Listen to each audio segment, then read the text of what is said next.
Welcome to daily current affairs 365।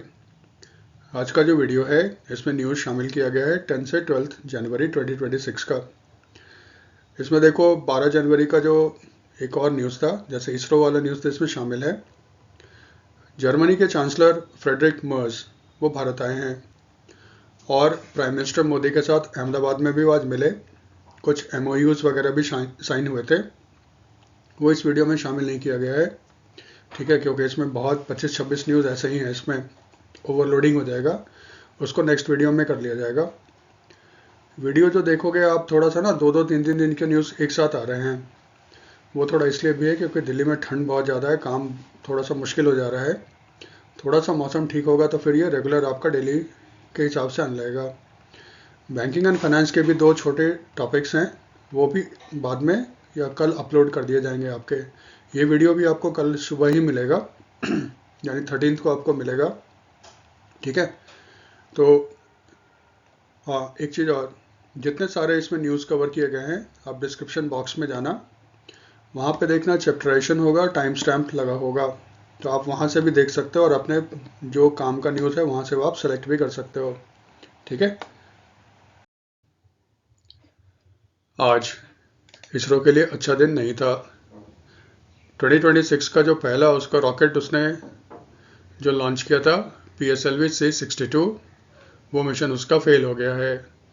इससे पहले भी जो उसने लॉन्च किया था PSLV C61 लास्ट ईयर 2025 में, वो मिशन भी फेल हुआ था।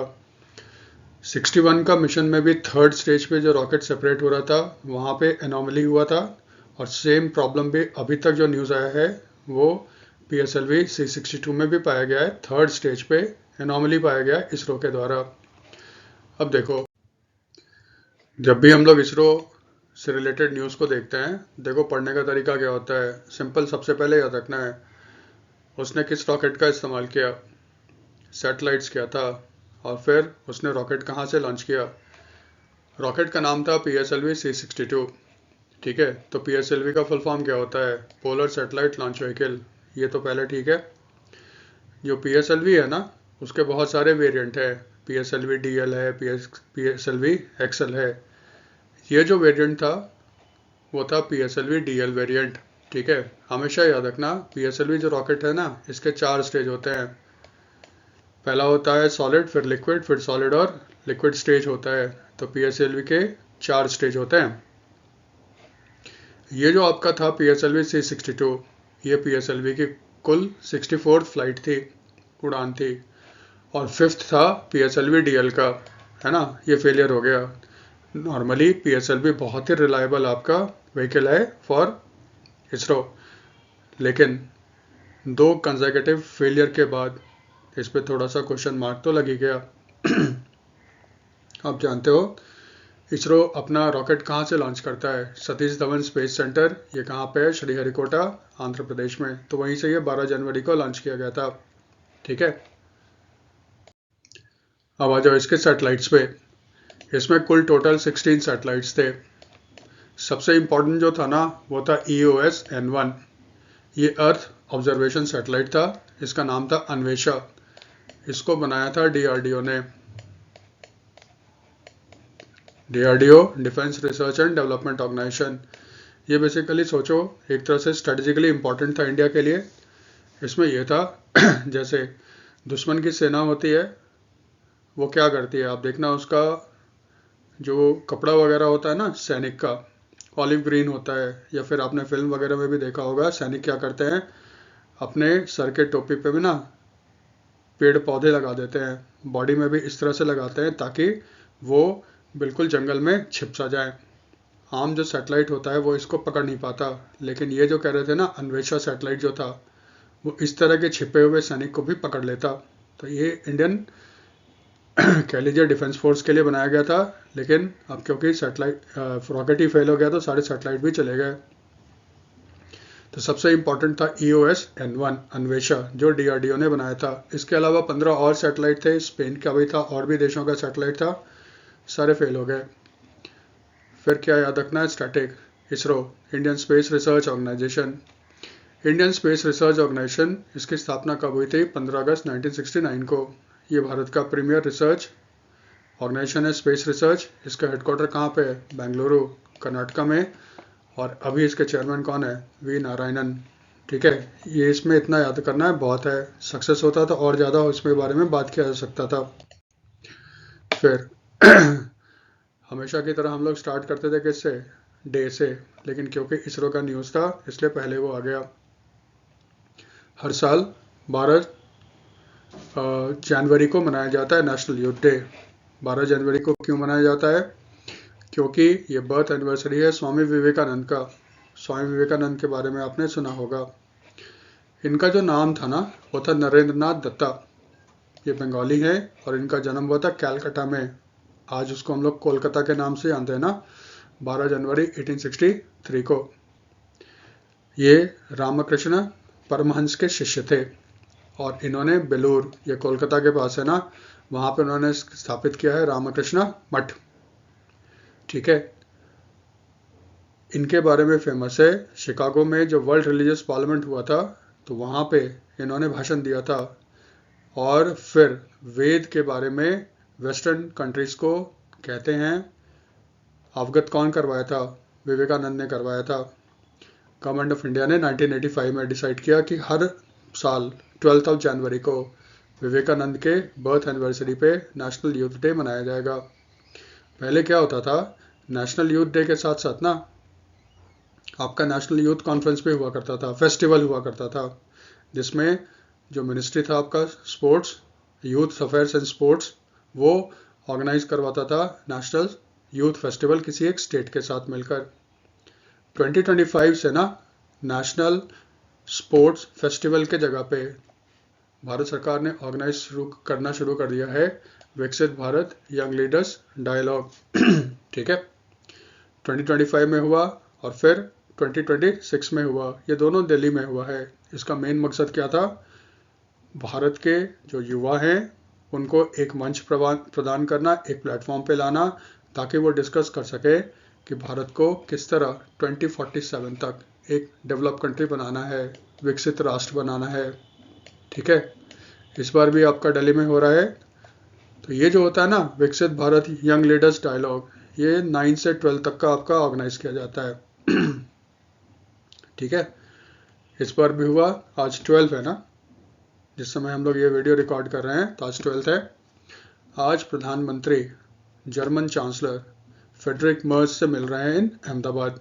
ठीक है, उसके बारे में भी डिटेल वेट कर रहे हैं, है ना, कितने एमयूज वगैरह साइन हुए हैं।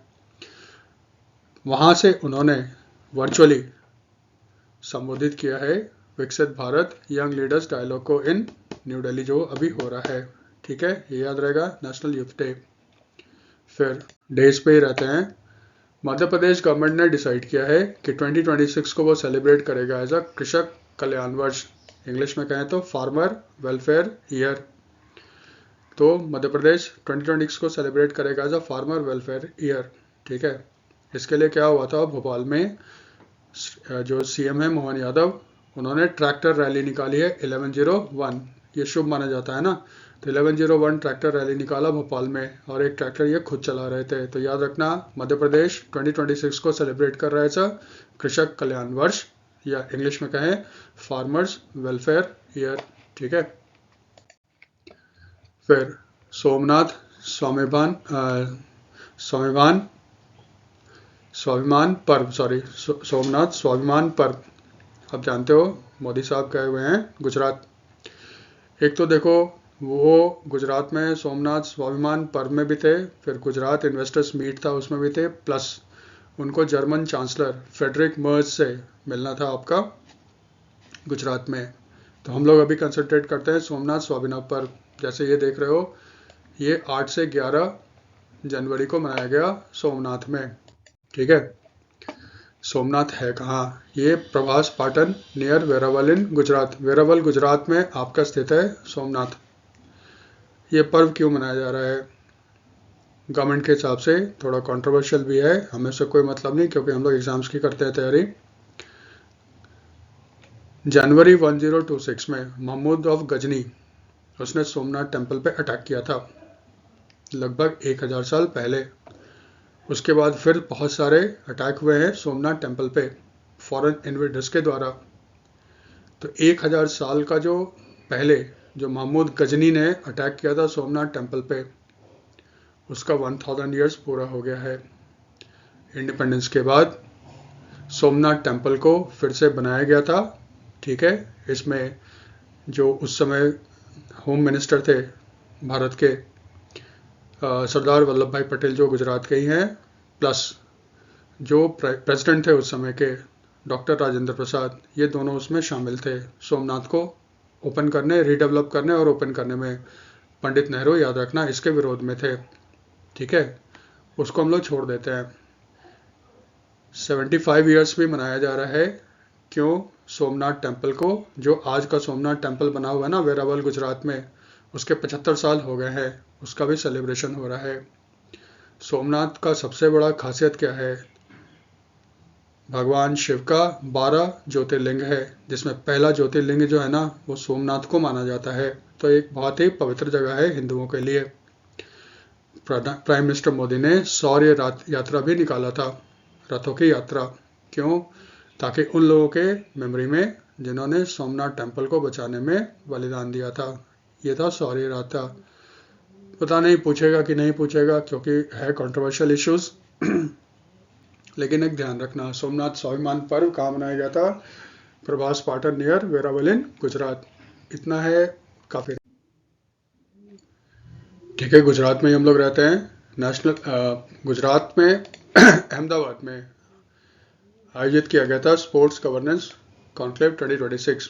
पहले एग्जाम्स का देख लो, फिर ये है क्या। ये हुआ कहाँ पे था? Veer Savarkar sports complex, Ahmedabad, Gujarat. इसको ऑर्गेनाइज किसने किया है? इसको ऑर्गेनाइज किया गवर्नमेंट ऑफ इंडिया ने in association with government of Gujarat and the Indian Olympic association. इसमें देखो कौन कौन आए थे। नेशनल स्पोर्ट्स फेडरेशन जितने भारत में सब लोग आए थे, उसके रिप्रेजेंटेटिव। हर स्टेट में अपना होता है एक स्टेट ओलंपिक एसोसिएशन। और फिर इंडियन ओलंपिक एसोसिएशन के जो एग्जीक्यूटिव काउंसिल है ना, उसके मेंबर्स भी आए थे। इसका देखो बैकग्राउंड क्या है। पिछला वाला जो वीडियो आया था, ठीक है, 6 से 9 वाला जो वीडियो था जनवरी का, उसमें देखो इसको कवर किया गया है।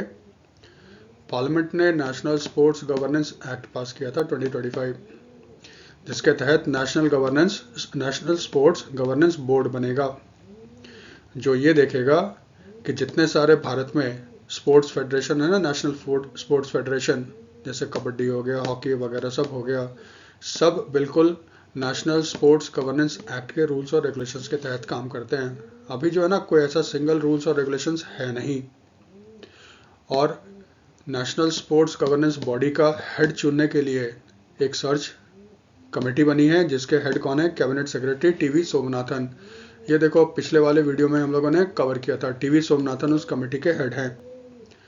उसी के बारे में डिस्कशन करने के लिए कि किस तरह से नेशनल स्पोर्ट्स गवर्नेंस एक्ट को ठीक से भारत में लागू किया जाए, इसी के लिए स्पोर्ट्स गवर्नेंस कॉन्क्लेव आयोजित किया गया था अहमदाबाद, गुजरात में। अहमदाबाद क्यों? अहमदाबाद को भारत सरकार डेवलप कर रहा है एज अ स्पोर्ट्स हब। अभी आपने सुना भी होगा कि जो 24th कॉमनवेल्थ गेम्स है, जो 2030 में होगा, उसके लिए अहमदाबाद को चुना गया है। ये एक्चुअली 100th ईयर भी होगा कॉमनवेल्थ गेम्स का। ठीक है, तो अहमदाबाद को चुना गया है। दूसरा, भारत 2036 का जो समर ओलंपिक्स है उसके लिए बिड कर रहा है, और भारत की तरफ से किस सिटी को नॉमिनेट किया गया है? अहमदाबाद को नॉमिनेट किया गया है। तो एक तो 24th कॉमनवेल्थ गेम्स जो है वो अहमदाबाद में होगा, वो तो याद रहेगा। 2036 के समर ओलंपिक्स के लिए भी भारत सरकार ने अहमदाबाद का नाम आगे किया है। ये भी थोड़ा साइड का ध्यान रखना है। ठीक है, गुजरात में ही रहते हैं। गुजरात में गांधीनगर में राष्ट्रीय खनिज चिंतन शिविर आयोजित किया गया था 2026। बेसिकली क्या है इसके बारे में? ठीक है, पहला तो हो गया एग्जाम के लिए। ये कहाँ पे हुआ था? गांधीनगर, गुजरात में हुआ था 9 और 10 जनवरी को। इसमें देखो बहुत सारे लोग थे इनॉग्रेशन में। ठीक है, आपने पिक्चर में देख लिया, सब लोग फीता काट रहे थे। गुजरात के चीफ मिनिस्टर थे Bhupendra Patel, union minister for coal and mines थे जी किशन रेड्डी, जल शक्ति मिनिस्टर थे CR Patil, deputy chief minister of Bihar थे विजय कुमार सिन्हा। ठीक है, और सतीश चंद्र दुबे जो मिनिस्टर ऑफ स्टेट है फॉर कोल्स एंड माइंस। ये देखो इस नाम से खनिज का मतलब क्या है? मिनरल्स। भारत क्या पूरा वर्ल्ड फोकस कर रहा है क्रिटिकल मिनरल्स पे। भारत सरकार भी चाहता है कि भारत में क्रिटिकल मिनरल्स का एक्सप्लोरेशन हो, उसका एक्सट्रैक्शन हो और उसका प्रोसेसिंग हो के वो मिनरल्स भारत में बने, क्योंकि लगभग पूरा वर्ल्ड जो है ना वो डिपेंडेंट है किस पे? चाइना पे। क्रिटिकल मिनरल्स का सबसे ज़्यादा इस्तेमाल कहाँ पे होता है? जो इलेक्ट्रिक व्हीकल्स बनती है ना, उसके जो मैग्नेट्स होते हैं, जो उसमें यूज़ किया जाता है मैग्नेट्स, वहाँ पे इसका क्रिटिकल रोल होता है क्रिटिकल मिनरल्स का। और साथ साथ इसका एप्लीकेशन बहुत सारे इंडस्ट्रीज में भी होता है। तो पूरा वर्ल्ड चाहता है कि चाइना पे जो डिपेंडेंस है वो कम हो जाए। इसी के लिए यहाँ पे किया गया था ये राष्ट्रीय खनिज चिंतन शिविर। ठीक है, तो फिर क्रिटिकल मिशन देखो, क्रिटिकल मिशन भारत सरकार ने लॉन्च किया है। ठीक है, नेशनल क्रिटिकल मिशन, क्योंकि ये स्टैटिक पोर्शन है, इसको थोड़ा याद रखना, क्योंकि आगे देखना न्यूज़ उसमें भी काम आएगा। ये भारत में क्रिटिकल मिनरल्स में भारत आत्मनिर्भर हो, इसके लिए गवर्नमेंट ऑफ इंडिया ने national critical mission mineral mission launch किया है। इस पे जो टोटल आउटले है ना, इसका जो वो होगा 34,300 करोड़। ठीक है, जिसमें सेंट्रल गवर्नमेंट का जो हिस्सेदारी होगा वो 16,300 करोड़ होगा। पब्लिक और प्राइवेट सेक्टर कंपनी वो पे करेंगे 18,000 करोड़। ठीक है, एक्सपेक्टेड है जो पब्लिक और प्राइवेट सेक्टर कंपनी है वो जो कंट्रीब्यूशन करेंगे वो 18,000 करोड़ होगा। नेशनल क्रिटिकल मिनरल मिशन जो है ना, इसका जो ड्यूरेशन होगा वो होगा आपका 7 ईयर्स का। स्टार्ट कब से हो गया? 24-25 से, और ख़त्म कब होगा? 2030 और 31। तो ये याद रखना है, नेशनल क्रिटिकल मिनरल मिशन जो है इसका ड्यूरेशन है 7 ईयर्स का, 24-25 से 30-31 तक। टोटल आउटले है 34,300 करोड़, जिसमें सेंट्रल गवर्नमेंट है 16,300 करोड़, प्राइवेट सेक्टर और public sector company 18,000 crore invest critical. Critical मिनरल किसको कहते हैं? Critical mineral are those minerals, ये वो मिनरल्स हैं जिनको किसी भी कंट्री के नेशनल सिक्योरिटी और इकोनॉमिक डेवलपमेंट के लिए बहुत ही इसेंशियल माना जाता है। यानी कि राष्ट्रीय सुरक्षा और देश के विकास के लिए जिन मिनरल्स को बहुत ही इंपॉर्टेंट माना जाता है उसी को कहा जाता है क्रिटिकल मिनरल्स। इसका मतलब देखो, ये एक कोई मिनरल्स होगा नहीं। ठीक है, तो फिर गवर्नमेंट ऑफ इंडिया ने क्या किया है, उसने 30 मिनरल्स को आइडेंटिफाई किया एज अ क्रिटिकल मिनरल। इसमें देखो कौन कौन है, एंटीमनी है, नोबियम है, जिरकोनियम है, कोबाल्ट है, ठीक है, कॉपर है। मेन तो देखो इसमें क्या आ गया, कॉपर आ गया, गैलियम हो गया, पोटाश है, रेनियम है, ग्रेफाइट है, ये सारा लिस्ट है आपका जिसको गवर्नमेंट ऑफ इंडिया मानता है क्रिटिकल मिनरल्स। हम लोग क्रिटिकल मिनरल पे ही रहते हैं। यूनाइटेड स्टेट्स वो ऑर्गेनाइज कर रहा है क्रिटिकल मिनरल मिनिस्ट्रियल मिशन। ये मीटिंग जो होगा ना, इसको होस्ट कौन कर रहे हैं? यूनाइटेड स्टेट्स के जो सेक्रेटरी ऑफ ट्रेजरी, जैसे हमारे देश में फाइनेंस मिनिस्टर होता है ना, यूएस में उसका पोस्ट होता है सेक्रेटरी ऑफ द ट्रेजरी। अभी कौन है? Scott Bessent. ये होस्ट करेंगे क्रिटिकल मिनरल मिनिस्ट्रियल मीटिंग, और ये होगा कहाँ पे? वाशिंगटन डीसी में। आज 12 तारीख है ना, इसका मतलब यूएस का जो 12 तारीख है तो हमारे लिए वो कल हो जाएगा। इसमें इंडिया की तरफ से कौन गया है? इसमें इंडिया को रिप्रेजेंट कर रहे हैं अश्विनी वैष्णव। अश्विनी वैष्णव कौन है? ये यूनियन मिनिस्टर हैं for electronics and information technology. Actually इसमें बुलाया जा रहा है फाइनेंस मिनिस्टर्स को, लेकिन इंडिया की तरफ से ये गए हैं। इसमें कौन कौन पार्टिसिपेट कर रहे हैं? G7 कंट्रीज़ के फाइनेंस मिनिस्टर। ठीक है, तो G7 में कौन कौन सा कंट्री आता है? ये वर्ल्ड के सबसे इंडस्ट्रियलाइज वेस्टर्न डेमोक्रेसी है एक्सेप्ट जापान। G7 में कौन है? एक तो देखो यूएस हो गया, उसके बाद कौन है? कनाडा। एशिया से एक ही देश है जो इसका मेंबर है, एशिया से इसका मेंबर कौन है? जापान। फिर इसका मेंबर है यूरोप से यूके, फिर जर्मनी, फिर फ्रांस, फिर इटली। ये टोटल कितने हो गए? 7 देश हो गए। तो यूएस, कनाडा, जापान, फिर यूके, जर्मनी, है ना, यूके हो गया, जर्मनी हो गया, फ्रांस हो गया, इटली हो गया। ये टोटल आपके 7 देश है जो इसके मेंबर है ना। तो ये G7 कंट्रीज के मेंबर हो गए। इसके अलावा स्कॉट बेसेंट ने बुलाया है ऑस्ट्रेलिया को, इंडिया को, साउथ कोरिया को, मैक्सिको को और यूरोपियन यूनियन आप जानते हो 27 कंट्रीज़ का ग्रुप है, ठीक है। तो यूरोपियन कंट्रीज़ में, यूरोपियन यूनियन में देखो फ्रांस भी है, इटली भी है, जर्मनी भी है, तो वो है, प्लस जो European Union as a whole है ना, वो भी यहाँ पे पार्टिसिपेट करेगा। ये जो कंट्री हैं G7 कंट्रीज हो गए, Australia, India, south Korea, Mexico और यूरोपियन यूनियन, वर्ल्ड का जो 60% of the world critical mineral है ना, इसका ये कंजम्पशन करते हैं, ठीक है। यानी कि एक बहुत बड़ा मार्केट है। ये क्यों बुलाया गया? वही प्रॉब्लम है, चाइना का वर्ल्ड के क्रिटिकल मिनरल्स पे मार्केट पे दबदबा है, और चाइना इसको वेपन यूज़ कर रहा है। वो चाइना जैसे अभी आया था ना, उसका झगड़ा हुआ था जापान के साथ, जब जापान ने कहा था कि हम ताइवान को सपोर्ट करते हैं, तो उसने कहा तुम्हें भी क्रिटिकल मिनरल देना हम बंद कर देंगे। और आप जानते हो क्रिटिकल मिनरल का बहुत ही ज़्यादा इस्तेमाल होता है इलेक्ट्रिक व्हीकल्स में, स्पेस में, बहुत जगह इसका इस्तेमाल होता है। और चाइना का क्योंकि मोनोपोली है, उसको ख़त्म करना है, इसीलिए ये मीटिंग ऑर्गेनाइज किया जा रहा है यूनाइटेड स्टेट्स के द्वारा। ये रखिएगा, यूएस के द्वारा ऑर्गेनाइज किया गया क्रिटिकल मिनरल मिनिस्ट्रियल मिशन में इंडिया भी था, ठीक है। ऑब्वियसली कौन कौन सा कंट्री था वो क्वेश्चन बनेगा, प्लस ये कहाँ पे ऑर्गेनाइज किया गया था, और स्कॉट बेसेंट कौन है, वो US secretary of the treasury हैं। ये इंडियन आर्मी की है, मेजर स्वाति शांता कुमार। ये अभी पोस्टेड हैं यूनाइटेड नेशंस के पीस कीपिंग ऑपरेशन जो चल रहा है साउथ सूडान में, वहाँ पे।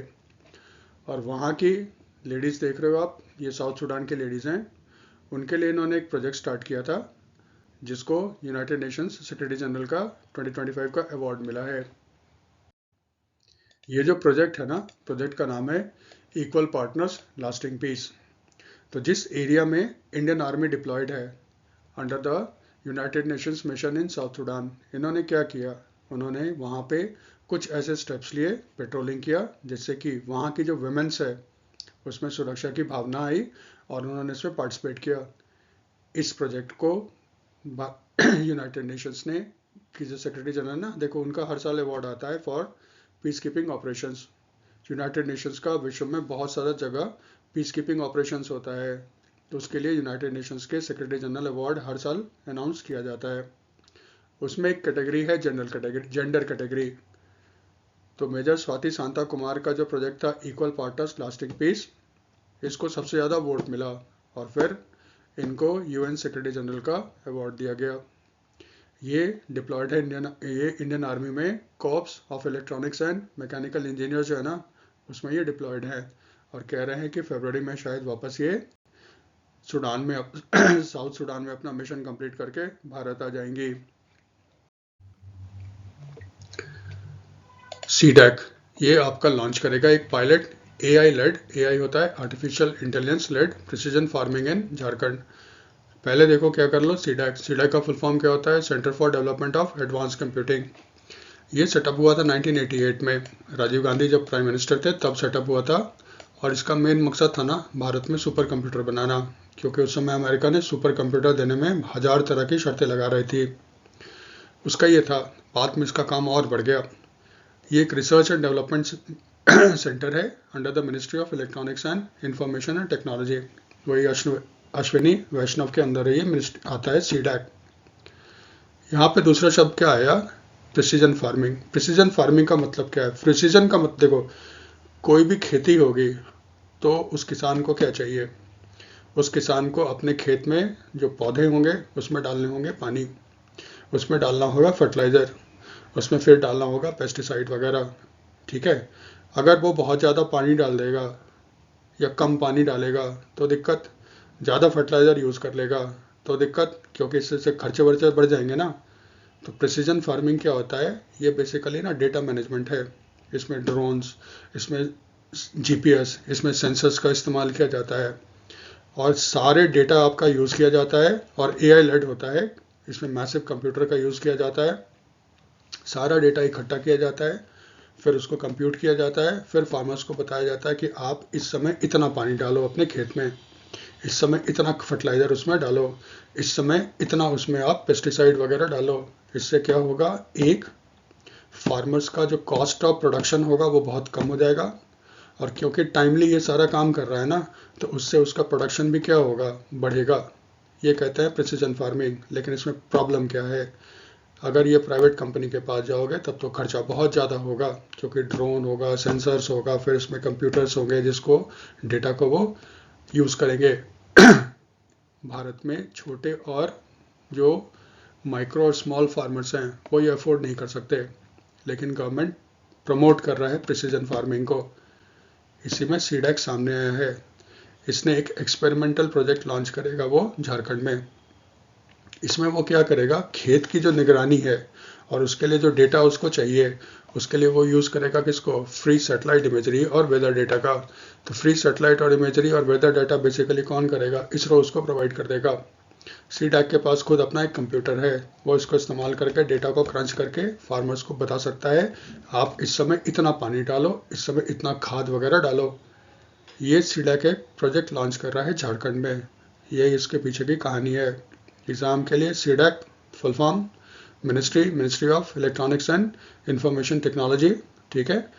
और फिर किस स्टेट में लॉन्च कर रहा है ये, AI लेड प्रिसीजन फार्मिंग, वो हो जाएगा झारखंड। झारखंड है तो उसके बाद हम लोग चलते हैं कहाँ पे, मध्य प्रदेश में, ठीक है। मध्य प्रदेश में ना जो ज्योतिरादित्य सिंधिया है, ज्योतिरादित्य सिंधिया भी मध्य प्रदेश से बिलोंग करते हैं, गुना के ये MP भी हैं। उन्होंने अनाउंस किया है कि जो डिपार्टमेंट ऑफ पोस्ट है, यानी जिसको हम लोग बोलचाल की भाषा में पोस्ट ऑफिस भी बोलते हैं, उसका जो 7वां पोस्टल ट्रेनिंग सेंटर है ये सेटअप होगा कहाँ पे, शिवपुरी। शिवपुरी कहाँ है, मध्य प्रदेश में। अभी फिलहाल डिपार्टमेंट ऑफ पोस्ट के पास 6 पोस्टल ट्रेनिंग सेंटर है। ये कहाँ है, सहारनपुर उत्तर प्रदेश, वडोदरा गुजरात, मैसूरू कर्नाटका, गुवाहाटी असम, मदुरई तमिलनाडु और दरभंगा ये कहाँ है, बिहार में। इसका मतलब सिंपल सा याद रखना है आपको कि 7th national postal training centre कहाँ सेटअप हो रहा है, शिवपुरी। और 6 सहारनपुर, वडोदरा, मैसूरू, गुवाहाटी, मदुरई और दरभंगा याद रखना होगा। ज्योतिरादित्य सिंधिया ने अनाउंस किया कि जो डिपार्टमेंट ऑफ पोस्ट है वो उसने एक नया सर्विस शुरू किया है, स्पीड पोस्ट 24 और स्पीड पोस्ट 48। इसका मतलब 24 घंटे और 48 घंटे के अंदर आपका सामान पोस्ट ऑफिस जो है अपनी जगह पे पहुंचा देगा। स्पीड पोस्ट आपने सुना होगा।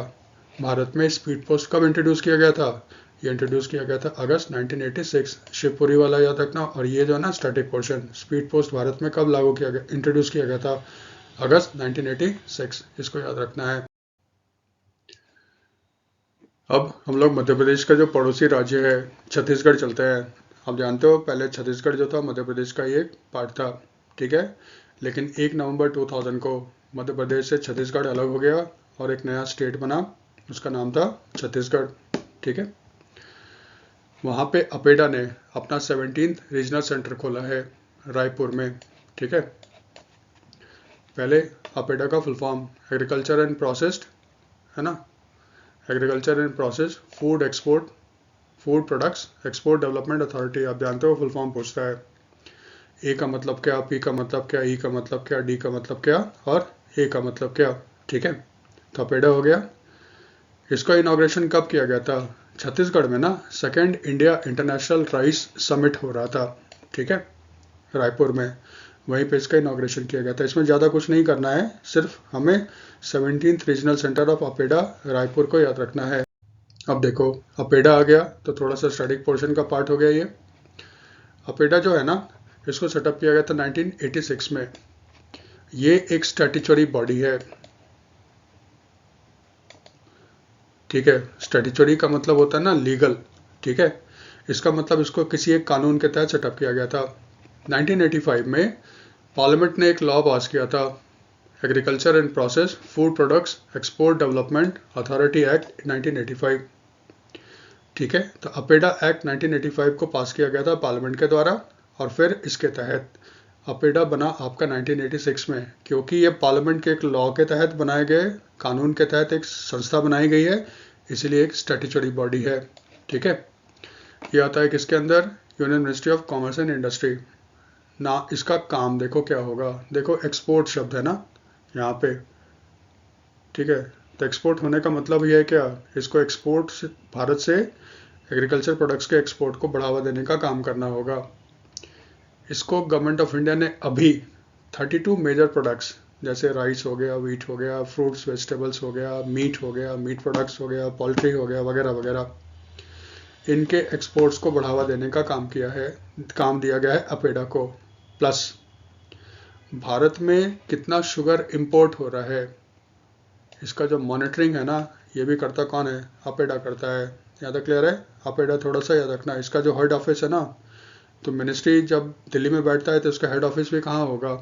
हेड ऑफिस भी आपका दिल्ली में है, और 17 इसके रीजनल सेंटर्स हैं। ये तो याद रहेगा, अपेडा। फिर एक बेहद छोटा सा न्यूज़, वाइस प्रेसिडेंट है ना, सीपी राधाकृष्णन, इन्होंने इनॉग्रेट किया है 3rd international conference on Indian language. ये हुआ था कहाँ पे? न्यू दिल्ली में। बस एक लाइन का, इससे ज़्यादा हमें कुछ नहीं याद करना है इसमें। 3rd international conference on Indian language कहाँ हुआ था? न्यू दिल्ली में हुआ था। ऑर्गेनाइज किसने किया था? वैश्विक हिंदी परिवार, अंतर्राष्ट्रीय सहयोग परिषद, Indira Gandhi national centre for arts and the department of भारतीय भाषा, यूनिवर्सिटी ऑफ दिल्ली। बहुत सारे लोग थे, आप सिर्फ याद रखिएगा इनॉग्रेशन किसने किया? राधाकृष्णन साहब ने। हुआ कहाँ था? दिल्ली, बाकी इग्नोर कर दो। फिर ये हमारे यूनियन होम मिनिस्टर साहब हैं, ये देखो रिमोट से किसी चीज़ को इनॉग्रेट कर रहा है। ये इनॉग्रेट कर रहा है किसको? NIDMS को, ठीक है, जो किसके अंदर आएगा? NSG।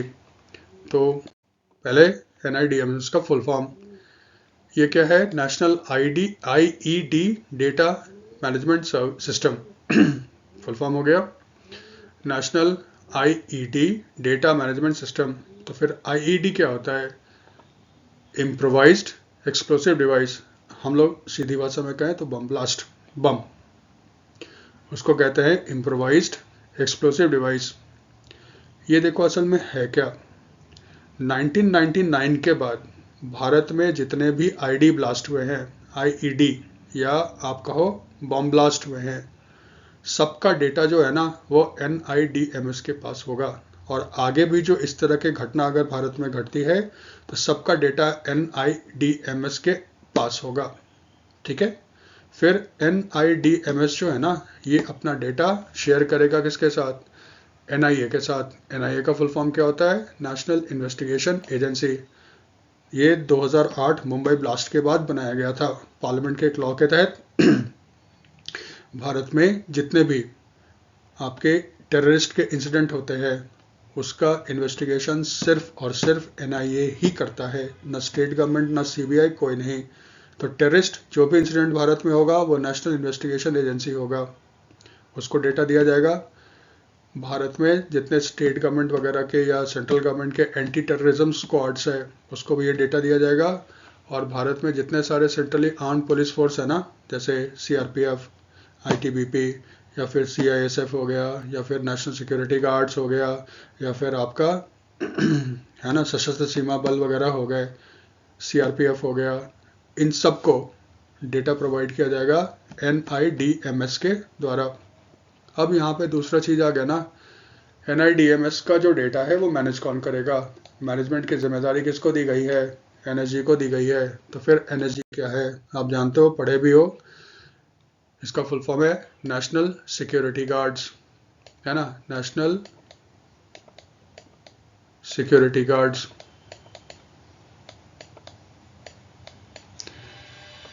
ठीक है, भारत का एलिट भारत का एलिट ये एंटी टेररिस्ट फोर्स है। इसको सेटअप किया गया था 1984 में, जबकि याद रखना नेशनल सिक्योरिटी गार्ड एक्ट बाद में पास हुआ था। 1984 में इसको सेटअप किया गया था इंदिरा गांधी के असैसिनेशन के बाद। इसीलिए देखो ये 16 अक्टूबर को ही अपना मनाता है रेजिंग डे। 2025 में इसका जो रेजिंग डे था वो मनाया गया था कहाँ पे? मानेसर, जो इसका हेडक्वार्टर है हरियाणा में। वहाँ पे पार्टिसिपेट करने कौन गए थे? होम मिनिस्टर अमित शाह खुद गए थे, क्योंकि जानते हो भारत में जितने भी CAPF हैं, सेंट्रल आर्म्ड पुलिस फोर्सेस है, सब होम मिनिस्ट्री के अंदर आता है। वहाँ पे उन्होंने अनाउंस किया था NSG का एक हब बनेगा कहाँ पे? अयोध्या में। इसका मतलब NSG के भारत में 6 हब हैं। लेटेस्ट जो है अयोध्या, मुंबई, चेन्नई, कोलकाता, हैदराबाद, अहमदाबाद और जम्मू। ये याद रहेगा। सॉरी, हब कितने हो गए? 7 हो गए ना, सॉरी 6 नहीं है, 7 हब हैं। लेटेस्ट कौन है? अयोध्या। तो टोटल 7 हब हो गए, अयोध्या, मुंबई, चेन्नई, कोलकाता, हैदराबाद, अहमदाबाद एंड जम्मू। हब का मतलब है ना, यहाँ से एनर्जी का तुरंत डिप्लॉयमेंट आसपास के एरिया में हो सकेगा। ठीक है, ये तो याद रहेगा आपका, एनर्जी याद कर लेना। एनर्जी का मोटो क्या है, सर्वत्र सर्वोत्तम सुरक्षा। और अभी इसके डायरेक्टर जनरल कौन है, आईपीएस ऑफिसर है भृगु श्रीनिवासन। ठीक है, ये एनर्जी का पार्ट हमारा हो गया, स्टैटिक पोर्शन है, कभी भी आ सकता है। देखो 2025 अब खत्म हो गया, हर मिनिस्ट्री अपना अपना डेटा निकालना शुरू कर दिया कि उसने क्या क्या अचीवमेंट किया है। इसी तरह डेटा निकाला है मिनिस्ट्री ऑफ फर्टिलाइजर्स ने। वो कहता है कि 2025 में भारत जितना यूरिया का डिमांड है भारत में, उसका 73% जो है ना, वो खुद लोकल प्रोडक्शन से मीट करता है। यानी कि अगर 100 बैग्स ऑफ हमें चाहिए फर्टिलाइजर्स, तो 73 बैग्स जो है भारत में ही प्रोडक्शन होता है। अभी भी 27 बैग्स हमें बाहर से मंगाना पड़ता है। याद रखना, भारत विश्व का सबसे बड़ा इंपोर्टर है फर्टिलाइजर्स का। और ये भी याद रखना, भारत दुनिया का तीसरा सबसे बड़ा प्रोड्यूसर है फर्टिलाइजर्स का। ठीक है, यहाँ पे जब फर्टिलाइजर्स की बात करते हैं तो इसमें आ जाता है urea, DAP, di ammonium phosphate, ये सब फुल फॉर्म के लिए है। फिर एनपीके, एन हो जाता है नाइट्रोजन, पी हो जाता है फॉस्फोरस और के होता है आपका पोटेशियम, एसएसपी होता है सिंगल सुपर फॉस्फेट। ठीक है, कमर्शियली जो केमिकल फर्टिलाइजर पहली बार प्रोड्यूस किया गया था ना, वो एसएसपी था, सिंगल सुपर फॉस्फेट। मिनिस्ट्री कहता है कि 2025 में भारत में टोटल फर्टिलाइजर प्रोडक्शन कितना था, 524.62 लाख टन। लेकिन अभी भी याद रखना, भारत बाहर से मंगाता है क्या, फर्टिलाइजर्स। यहाँ तो ठीक है। एक और मिनिस्ट्री का डेटा ही है, डेटा ही याद रखना होगा। 2025 में ministry of new and renewable energy, Prahlad Joshi है ना मिनिस्टर, उसने अपना डेटा निकाला। उसने कहा 2025 में भारत में जो रिन्यूएबल एनर्जी की जो कैपेसिटी है वो है 266.78 गीगावाट। अब देखो, बहुत लोगों में से आप जानते होंगे रिन्यूएबल एनर्जी क्या होता है। जो फर्स्ट टाइम सुन रहे हैं उसके लिए क्या है, इसको ना अक्षय ऊर्जा भी बोलते हैं, या ठीक है। रिन्यूएबल का मतलब है जो सोर्स है जिसका इस्तेमाल कर रहे हैं एनर्जी के प्रोडक्शन के लिए, वो इन थ्योरी कभी ख़त्म नहीं होगा।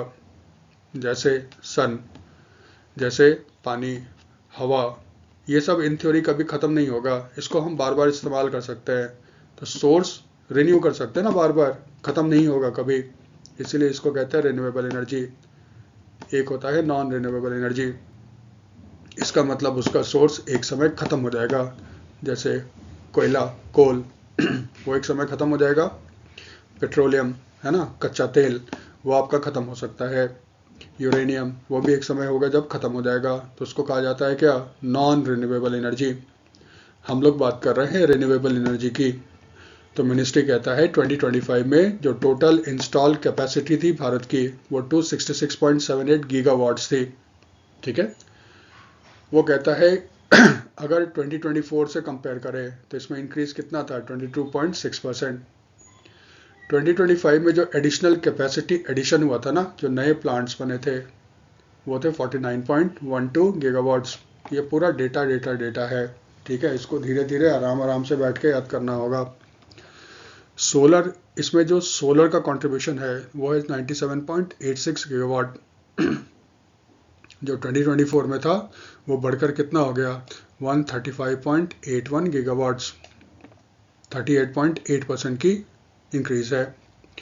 विंड 2025 में बढ़कर कितना हो गया, 54.51 गीगावाट्स। बायो एनर्जी, ये बढ़कर कितना हो गया, 11.61 गीगावाट्स 2025 में।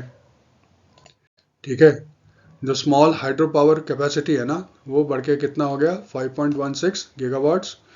जो लार्ज हाइड्रो कैपेसिटी है हाइड्रो पावर की, वो कितना बढ़ के हो गया, 50.91 गीगावाट्स। गवर्नमेंट ऑफ इंडिया ने टारगेट रखा है 2030 तक भारत में टोटल जो इंस्टॉल रिन्यूएबल एनर्जी होना चाहिए, वो होना चाहिए कितना, 500 गीगावाट्स। और एक चीज़ ये भी याद रखना, भारत में जितना एनर्जी का प्रोडक्शन होता है, इंस्टॉल कैपेसिटी है सॉरी, उसमें से 50% से ज़्यादा अब रिन्यूएबल एनर्जी के थ्रू आती है भारत में। डेटा है इसमें। फिर एक छोटा सा न्यूज़ है। ये फिजी के मिनिस्टर है जो आए हुए थे भारत। ज़्यादा नहीं करना है, सिर्फ एक लाइन का है, वो हमें याद करना है। और ये तो आप जानते हो, ये कौन है? शिवराज सिंह चौहान, जो भारत के minister for agriculture and farmer welfares हैं। कृषि मंत्री हैं। दोनों की मीटिंग हुई और दोनों ने डिसाइड किया, जो भारत ने फिजी के साथ एग्रीकल्चर कोऑपरेशन के लिए जो एमओयू होता है, मेमोरेंडम ऑफ अंडरस्टैंडिंग, जो साइन किया था, उसको 5 साल के लिए और बढ़ा दिया गया है। यही याद रखना है, सिंपल क्वेश्चन। जनवरी के मंथ में भारत ने किस देश के साथ समझौता किया जिसके तहत एग्रीकल्चर कोऑपरेशन को और अगले 5 साल तक बढ़ा दिया जाएगा? नाम क्या होगा? फिजी। इसके मिनिस्टर का नाम पूछेगा, बहुत अनलाइकली है। वैसे मिनिस्टर का नाम है तोमासी तनु तुना बुना। ठीक है, यही याद रखना है बस, और ज़्यादा नहीं। फिर एक बड़ा सा न्यूज़ है। सब लोग उम्मीद कर रहे हैं कि भारत का यूरोपियन यूनियन के साथ एक ट्रेड डील हो जाएगा, लेकिन अभी जो न्यूज़ आया था उसमें यूरोपियन यूनियन ने अप्रूव कर दिया है ट्रेड डील विद मर्कोसर। याद है? ठीक है, तो देखो इसमें कैसे याद रखना है। यूरोपियन यूनियन में नॉर्मली 27 कंट्रीज़ का ग्रुप है यूरोप के। इनका जो बेसिकली डिसीजन लेने का तरीका होता है ना, सर्वसम्मति से, लेकिन कुछ कुछ जगह ना ये क्वालिफाइड मेजॉरिटी से लेते हैं। इसका मतलब 3/4 मेंबर्स इसके पक्ष में बोलने चाहिए।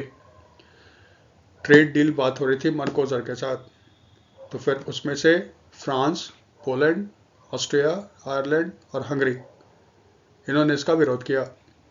जबकि जो बेल्जियम है ना, वो उसने वोट में भाग नहीं लिया। ठीक है, कारण सबसे बड़ा है ना फार्मर्स। मर्कोसर जो है बेसिकली ब्राज़ील, अर्जेंटीना है, वो लोग एग्रीकल्चर डिपेंडेंट इकॉनमी है, डेयरी प्रोडक्ट्स वगैरह है। तो ये जो ट्रेड डील होगा ना, इनको लग रहा है कि इनके देश के फार्मर्स को नुकसान होगा। फ्रांस में विरोध भी वगैरह शुरू हो गया था, लेकिन इसके बावजूद भी यूरोपियन यूनियन ने अप्रूव कर दिया है ट्रेड डील विद मर्कोसर। ये जो डील है ना, ये साइन होगा 17 जनवरी को। 17 जनवरी को ये साइन होगा आपका पैराग्वे में। ठीक है, पैराग्वे में क्यों? क्योंकि जो मर्कोसर है ना, ये बेसिकली एक ट्रेड ग्रुप है ना। इसमें प्रेसिडेंसी जो होता है 6 मंथ्स पे रोटेट करता है। तो यूरोपियन यूनियन में भी होता है, तो मर्कोसर में भी 6 मंथ्स पे प्रेसिडेंसी रोटेट होता है। जैसे 31 दिसंबर 2025 तक इसका प्रेसिडेंट था ब्राज़ील। 1 जनवरी से ना 2026 से इसका प्रेसिडेंट हो गया पैराग्वे। तो जो यूरोपियन यूनियन की जो कमीशन है ना, यूरोपियन कमीशन के जो प्रेसिडेंट है उर्सुला वॉन डर लेयन, याद रखना 26 जनवरी को भी ये चीफ गेस्ट होंगी। ये 17 जनवरी को जाएंगे पैराग्वे और वहाँ पे इस डील को साइन करेंगी। जब ये डील साइन हो जाएगा तो कहते हैं कि वर्ल्ड का ये लार्जेस्ट फ्री ट्रेड एरिया होगा। लेकिन अगर हिंदुस्तान के साथ इसका हो गया, जो कि मोस्ट प्रॉब्ली होगा, क्योंकि आज जो जर्मनी के जो चांसलर भारत आए हुए हैं फ्रेडरिक मर्ज, वो भी कह रहे हैं कि इस मंथ ये ट्रेड डील हो जाएगा, तो फिर इंडिया वाला इससे भी आगे हो जाएगा। यहाँ तक ठीक है। अभी जो भी ट्रेड डील साइन करता है यूरोपियन यूनियन, उसको ना यूरोपियन पार्लियामेंट से अप्रूव करना पड़ता है, और कुछ कुछ प्रोविजंस ऐसे होते हैं जिसको हर कंट्री के पार्लियामेंट से अप्रूव करना होता है। ठीक है, देखो ये है। इसमें काम का चीज़ देखो, हमें क्या याद रखना है। एक तो याद रखना है मर्कोसर, ठीक है, और दूसरा याद रखना है यूरोपियन यूनियन। आप जानते हो यूरोपियन यूनियन में 27 यूरोपियन कंट्रीज होते हैं। यूरोपियन यूनियन के कुछ कुछ कंट्रीज ने अपने करेंसीज को एबॉलिश कर दिया है और उन्होंने कॉमन करेंसी अपनाया है। वो करेंसी क्या है? यूरो। पिछले वाले वीडियो में हम लोगों ने कवर भी किया था। आप लोग बताना 1 जनवरी 2026 को यूरो को ज्वाइन करने वाला 21st कंट्री कौन था? यानी कि यूरोपियन यूनियन का 21st कंट्री जिसने यूरो को अपनाया 1 जनवरी 2026 को। ठीक है, 20th कंट्री जो था वो था आपका क्रोएशिया। ये 21st कौन है, ये थोड़ा आप बताना। और यहाँ तक ठीक है, और डेड श्योर रहो, मर्कोसर से पूछेगा। मर्कोसर बेसिकली एक ट्रेड ब्लॉक है। ठीक है, इसमें देखो कौन कौन सा कंट्री है। ब्राज़ील, इसमें कौन है आपका? अर्जेंटीना। ठीक है, लेकिन यहाँ पे देखो रेड दिख रहा है। रेड का मतलब कौन है? वेनेजुएला। ठीक है, वेनेजुएला से आपको याद हो गया डोनाल्ड ट्रंप ने एब्सोल्यूट रिजॉल्व कोड नेम के तहत वेनेजुएला पे अटैक किया और उसका जो प्रेसिडेंट था निकोलस मदुरो, उसको वहाँ से किडनैप करके यूएस ले गया। तो हम लोग का काम का जो होगा ना, मरकोजर होगा। मरकोजर में इसका वैसे नाम है सदर्न कॉमन मार्केट, और ये कब आया था अस्तित्व में? 2003 में। सॉरी, ये कब इस्टेब्लिश हुआ था? 1991 में। ठीक है। इसके मेंबर्स कौन कौन है? Argentina, Brazil, Bolivia, Paraguay, Uruguay, Venezuela. Venezuela जो है ना, इसका मेंबरशिप फिलहाल अभी क्या है? सस्पेंडेड है। तो फिलहाल अभी मेंबर कौन कौन है? अर्जेंटीना, ब्राज़ील, बोलिविया, पैराग्वे और यूरुग्वे इसके मेंबर हैं। कितने कंट्री हो गए? 5। इसका प्रेसिडेंसी किसके पास है? पैराग्वे। ये बेसिकली क्या है? एक ट्रेडिंग ब्लॉक है इन कंट्रीज का। बना था 1991 में, लेकिन ये ट्रेडिंग ब्लॉक के रूप में काम करना कब से शुरू किया है? 17 जनवरी 2003 से। मरकोजर जरूर पूछेगा कौन कौन इसके मेंबर हैं। ध्यान रखना, वेनेजुएला का मेंबरशिप सस्पेंडेड है, इसलिए अभी वेनेजुएला को हम उसका मेंबर नहीं मानेंगे। ठीक है। अर्जेंटीना, ब्राज़ील, बोलिविया, पैराग्वे और यूरुग्वे। ठीक है, ये याद रखना है। फिर इंटरनेशनल न्यूज़ पे ही रहते हैं। अबू धाबी, वहाँ पे 16th assembly of the international renewable energy agency की मीटिंग चल रही है। ठीक है, यही देखो उसका फोटोग्राफ है। ये तो ठीक रहेगा। इंटरनेशनल रिन्यूएबल एनर्जी एजेंसी इरना, इसकी मीटिंग कहाँ हो रही है? Abu Dhabi. Abu Dhabi capital है किसका? यूएई का। यूएई का फुल फॉर्म क्या होता है? यूनाइटेड अरब अमीरात। ये 10 से 12 जनवरी तक हुआ था। इसमें जितने भी मेंबर्स हैं ना इंटरनेशनल रिन्यूएबल एनर्जी एजेंसी के, सारे मेंबर्स इसमें पार्टिसिपेट करने के लिए आए थे। इंडिया भी इसका मेंबर है। तो फिर इंडिया की तरफ से कौन पार्टिसिपेट किया था? प्रहलाद जोशी साहब कहे थे। उन्होंने फिर वही कहा कि 2030 तक भारत में 500 गीगावाट का non fossil fuel renewable energy का हमारा टारगेट है, और 2070 तक हमारा टारगेट है नेट ज़ीरो कार्बन इमिशन का। ये उन्होंने फिर इसको कहा। आपके लिए क्या इंपॉर्टेंट है? इंटरनेशनल रिन्यूएबल एनर्जी एजेंसी, इसकी 16th असेंबली की मीटिंग कहाँ हुई थी? Abu Dhabi. ये याद रहेगा। अब देखो थोड़ा सा स्टैटिक पोर्शन कर लो इरना के बारे में, इंटरनेशनल रिन्यूएबल एनर्जी एजेंसी के बारे में। ये एक इंटर गवर्नमेंटल एजेंसी है। इंटर गवर्नमेंटल का मतलब है इसके मेंबर्स कंट्री होंगे। ये सेटअप हुआ था 26 जनवरी 2009 को। बॉन कहाँ है? जर्मनी में। इसका काम क्या है? देखो ये ना बेसिकली क्या करता है, जो कंट्री फॉसिल फ्यूल छोड़कर ग्रीन एनर्जी को अपनाना चाहते हैं, इसका मतलब जो सोलर एनर्जी अपनाना चाहता है, जो विंड एनर्जी अपनाना चाहता है, जो जियोथर्मल एनर्जी अपनाना चाहता है, उसको ये हेल्प करता है। कैसे? इसके पास ना डेटा है मतलब, और भी कंट्री ने जब फॉसिल फ्यूल से सोलर एनर्जी की तरफ ट्रांजिशन किया होगा, तो उनके एक्सपीरियंस वगैरह क्या होंगे, टेक्निकल चैलेंजेस क्या होंगे, साइंटिफिक रिक्वायरमेंट्स क्या होंगे, ये सारा डेटा उसको रखता है। पॉलिसी कैसे बनाया जाए, क्या क्या चैलेंजेस आ सकता है पॉलिसी में, ये सारा डेटा ये रखता है। और फिर ये अपने मेंबर कंट्रीज़ को हेल्प करता है। अगर मेंबर कंट्रीज़ जब रिन्यूएबल एनर्जी को यूज़ करना चाहते हैं, उसके लिए पॉलिसी बनाना चाहते हैं, उसमें इसको ये हेल्प करता है। IRENA में टोटल कितने मेंबर हैं? 170। इसमें से 169 कंट्रीज़ हैं और एक यूरोपियन यूनियन है। यूरोपियन यूनियन जानते हो 27 मेंबर्स होते हैं यूरोप के। इसका हेडक्वार्टर कहाँ पे? Abu Dhabi.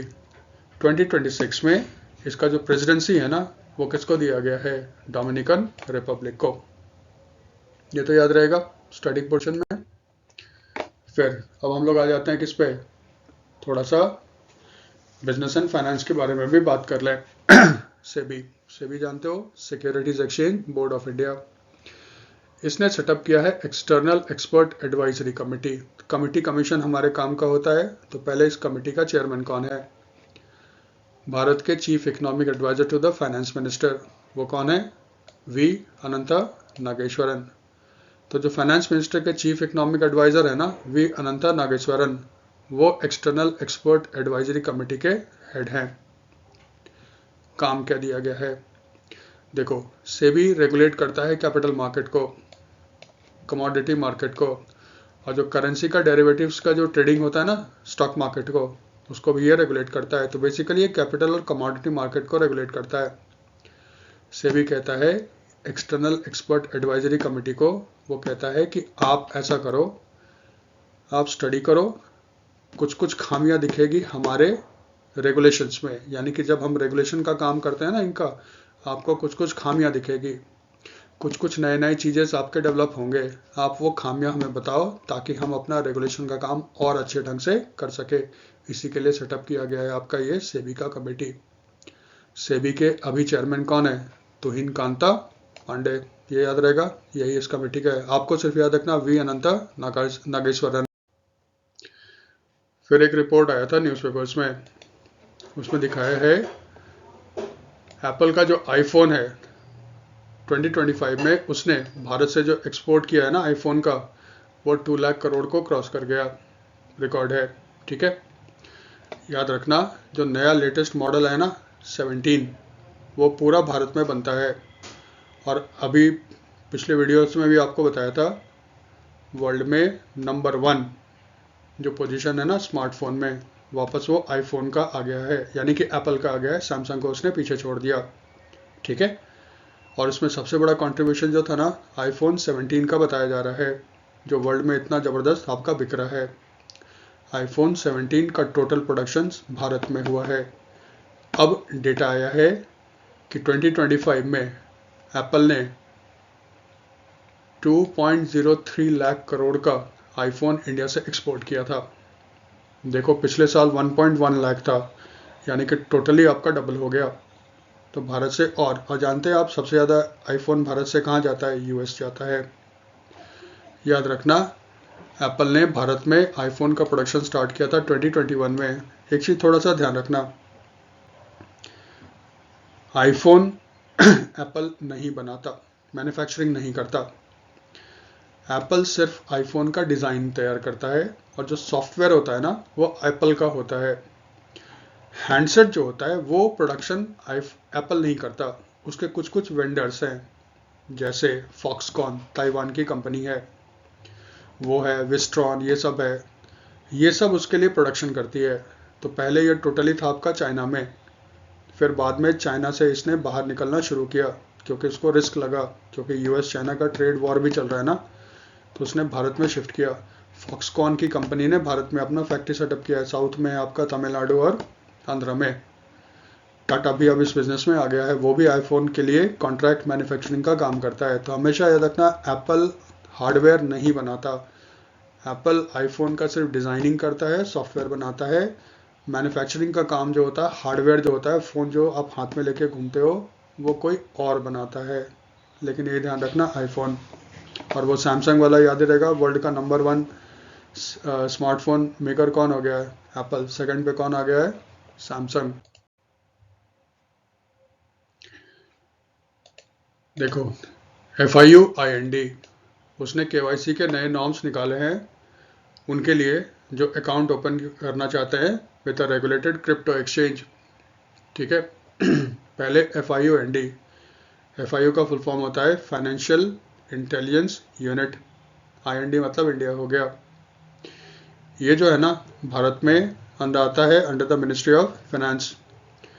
भारत में मनी लॉन्ड्रिंग से जो फाइनेंशियल ट्रांजैक्शंस होते हैं जिसमें मनी लॉन्ड्रिंग का सस्पिशन होता है, वो सारा का सारा इन्फॉर्मेशन जो है ना वो FIU के पास जाता है। इसका मतलब आप समझ लो एपेक्स बॉडी है, इसके पास इन्फॉर्मेशन आता है। हाँ, प्रोसिक्यूशन का काम फिर कौन करेगा? ED वगैरह करता है, इन्फोर्समेंट डायरेक्टरेट, लेकिन इन्फॉर्मेशन कलेक्ट करने का काम किसका होता है? FIU के पास। ठीक है, क्रिप्टो, क्रिप्टो आप जानते हो क्या है? क्रिप्टो करेंसी है। क्रिप्टो करेंसी का सबसे बड़ा ये है ना, क्रिप्टो का मतलब ही क्या होता है? अननोन। इसका मतलब किसके पास क्रिप्टो करेंसी है ये पता नहीं चलता, अननोन होते हैं। इसका मतलब जो ट्रेडिंग भी इसमें होगा, तो आप किससे खरीद रहे हो, किसको बेच रहे हो ना, ये भी आपको पता नहीं चलेगा। जबकि स्टॉक मार्केट में आपको पूरा पता रहता है कौन बेचा कौन खरीदा। क्रिप्टो एक्सचेंज जो है वो माना जाता है मनी लॉन्ड्रिंग के लिए बेस्ट जगह है, क्योंकि उसमें पता ही नहीं कि कौन क्या कर रहा है।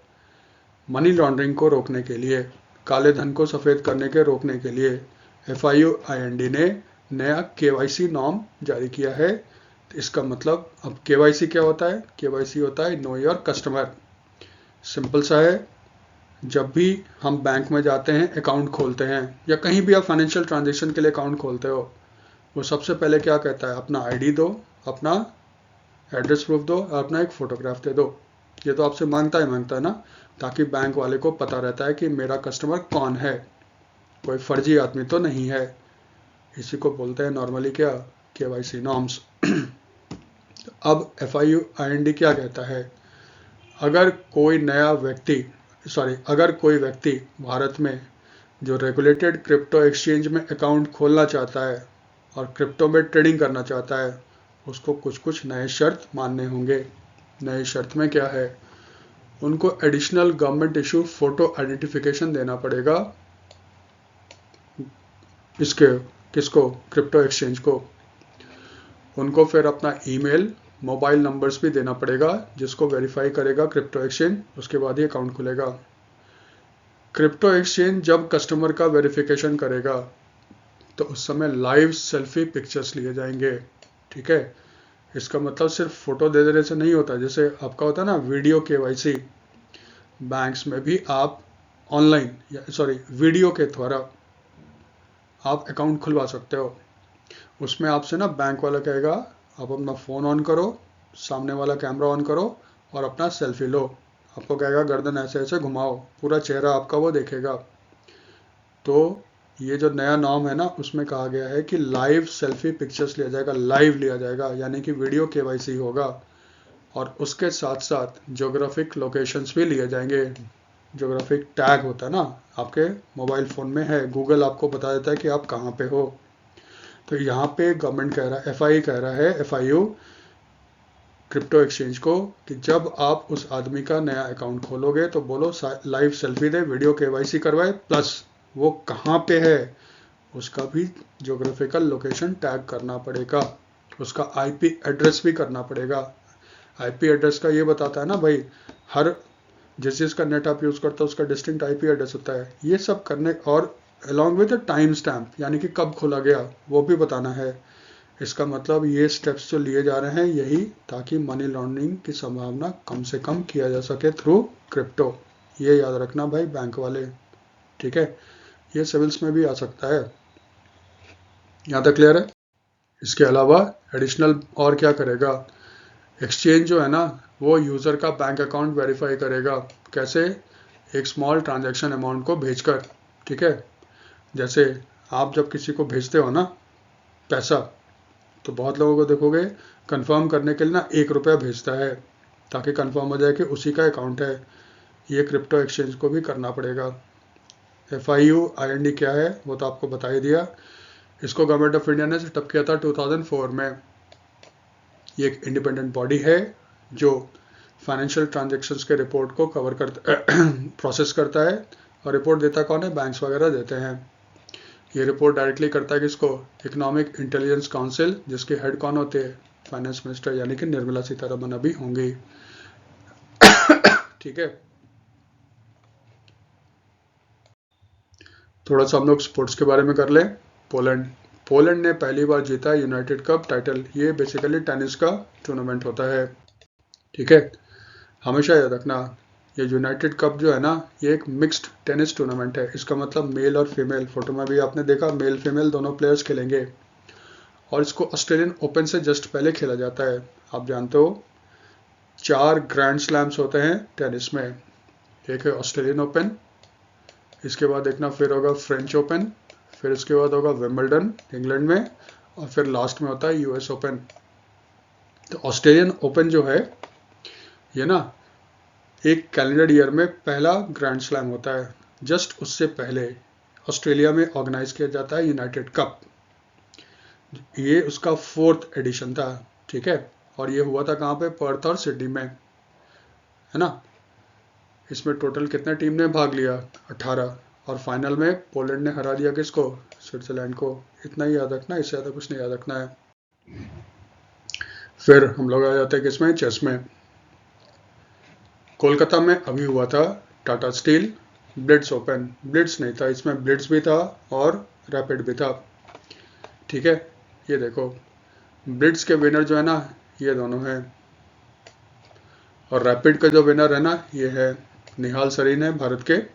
ठीक है, तो ये 4 आदमी हो गए, एक विमेन एक फीमेल, जिसने जीता आपका ब्लिट्स और रैपिड।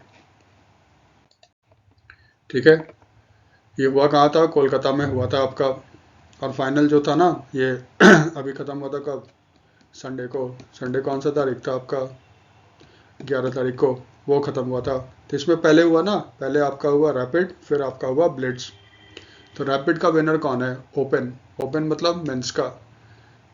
जीता कौन, निहाल सरीन इंडिया के हैं, विश्वनाथन आनंद भारत के हैं, अर्जुन इरिकासी ये भी भारत के हैं। वुमेन्स में कौन जीता, कैटरीना लागो ये रशियन है। इतना याद कर लो काफ़ी रहेगा। सेकंड अलेक्जेंड्रा यूरिनेवा गोरचकीना ये भी रशियन है। तो रैपिड में भारत में जीता, सॉरी मेंस में जीता निहाल सरीन भारत के हैं, वुमेन्स में जीता कैटरीना लागो ये रशियन है। रैपिड जब खत्म हुआ ना उसके बाद शुरू हो गया आपका ब्लिट्स। ब्लिट्स कौन जीता, वेस्ली सो ये कहाँ के अमेरिकन है। सेकंड पे कौन रहे, निहाल सरीन, और थर्ड पे कौन रहे, अर्जुन एरिगासी। वुमेन्स में कौन जीता, करीसा येप ये कहाँ के, यूएस के। इसका मतलब मेंस वुमेन्स दोनों कौन जीता, अमेरिकन जीते हैं।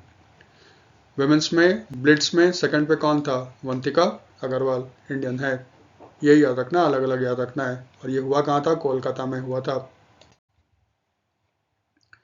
फिर बार्सिलोना वो जीत गया है आपका स्पेनिश सुपर कप, सिंपल सा है। ये जो स्पेनिश सुपर कप है ना ये और एनुअल टूर्नामेंट है। इसको ऑर्गेनाइज कौन करता है, स्पेनिश फुटबॉल फेडरेशन। इसमें 4 टीम खेलते हैं, जो पिछले साल का चैंपियन है, ठीक है, ला लीगा का। उसके बाद कोपा डेल रे उसका जो चैंपियन होगा, प्लस ला लीगा का जो रनर्स अप होगा और कोपा डेल रे का जो रनर्स अप होगा, यानी कि 4 टीम इसमें खेलते हैं। इस बार फाइनल में भिड़ंत हुआ किसका, बार्सिलोना का, और उसने फाइनल में हरा दिया किसको, रियल मैड्रिड को। ये 16th बार है जब बार्सिलोना ने आपका जीता है स्पेनिश सुपर कप। मज़े की बात क्या है, ये देखो हुआ कहाँ था, ये जो स्पेनिश सुपर कप था ना ये हुआ था कहाँ पे, किंग अब्दुल्ला स्टेडियम। ये कहाँ है, जद्दा। जद्दा कहाँ है, सऊदी अरेबिया। ठीक है ये याद रहेगा। इसमें बस इतना याद रखना है, स्पेनिश सुपर कप हुआ कहाँ था, जद्दा सऊदी अरेबिया में। जीता कौन, बार्सिलोना, हराया किसको, रियल मैड्रिड। फिर विराट कोहली, उसने सचिन तेंदुलकर का रिकॉर्ड तोड़ दिया है। आप जानते हो विराट कोहली और रोहित शर्मा, ये लोग अब T20 नहीं खेलते, ना ही ये लोग टेस्ट मैच खेलते हैं। ये लोग सिर्फ खेलते हैं ओडीआई। ओडीआई होता है वनडे इंटरनेशनल, ये सिर्फ वही खेलते हैं। इंडिया और न्यूजीलैंड का, न्यूजीलैंड की टीम अभी भारत आई हुई है। 3 ओडीआई सीरीज खेला जा रहा है, जिसमें पहला मैच जो था ना वडोदरा में हुआ था, जिसमें भारत ने हरा दिया था न्यूजीलैंड को। भारत में आपका सबसे ज़्यादा रन किसने बनाया था, विराट कोहली ने 93 रन। जब इन्होंने 93 रन की पारी खेली, इन्होंने 2 रिकॉर्ड बनाए। पहला रिकॉर्ड क्या था, ये फास्टेस्ट प्लेयर है to reach 28,000 run in international cricket. देखो जब इंटरनेशनल क्रिकेट बोलते हैं ना इसका मतलब one day, T20, international plus test match तीनों मिलाकर, यानी कि वनडे, T20 और टेस्ट मैच को मिलाकर सबसे कम इनिंग्स में 28,000 रन बनाने वाले क्रिकेटर कौन है, विराट कोहली। इन्होंने सिर्फ 624 इनिंग्स में ही ये रिकॉर्ड पूरा कर लिया, जबकि सचिन, उन्होंने कितना इनिंग्स खेले थे, 644 इनिंग्स खेली थी इसके लिए। ये तो याद रहेगा, ठीक है। दूसरा जो रिकॉर्ड इन्होंने बनाया है, अब ये दुनिया में नंबर 3 सेकंड प्लेयर हो गए हैं जिन्होंने 28,000 या उससे ज़्यादा रन बनाया है। इन्होंने रिकॉर्ड तोड़ दिया किसका, कुमार संगकारा का। तो वर्ल्ड में सबसे ज़्यादा इंटरनेशनल क्रिकेट में रन बनाने वाले कौन है, तेंदुलकर भारत के हैं, 34,357 रन। ये तो मुश्किल है, लगता नहीं कि कोई तोड़ पाएगा। सेकंड पे कौन है, विराट कोहली, और थर्ड पे अब कौन हो गए, कुमार संगकारा। एक तो फास्टेस्ट 28,000 रन बनाने वाले कौन, विराट कोहली, तेंदुलकर का रिकॉर्ड तोड़ा, कुमार संगकारा को पीछे छोड़ते हुए विराट कोहली वर्ल्ड के दूसरे प्लेयर बन गए हैं सबसे ज़्यादा इंटरनेशनल रन्स बनाने वाले। ठीक है, ये देखो आज का न्यूज़ था, ये सारा न्यूज़ है। और न्यूज़ के साथ साथ ना नीचे आप देखना डिस्क्रिप्शंस में जितने सारे न्यूज़ है ना उनका चैप्टर वाइज किया गया है, प्लस उसमें टाइम स्टैम्प भी दे दिया गया है ताकि आप जिस न्यूज़ को देखना चाहते हो उसको आप देख सकते हो। Thanks for watching.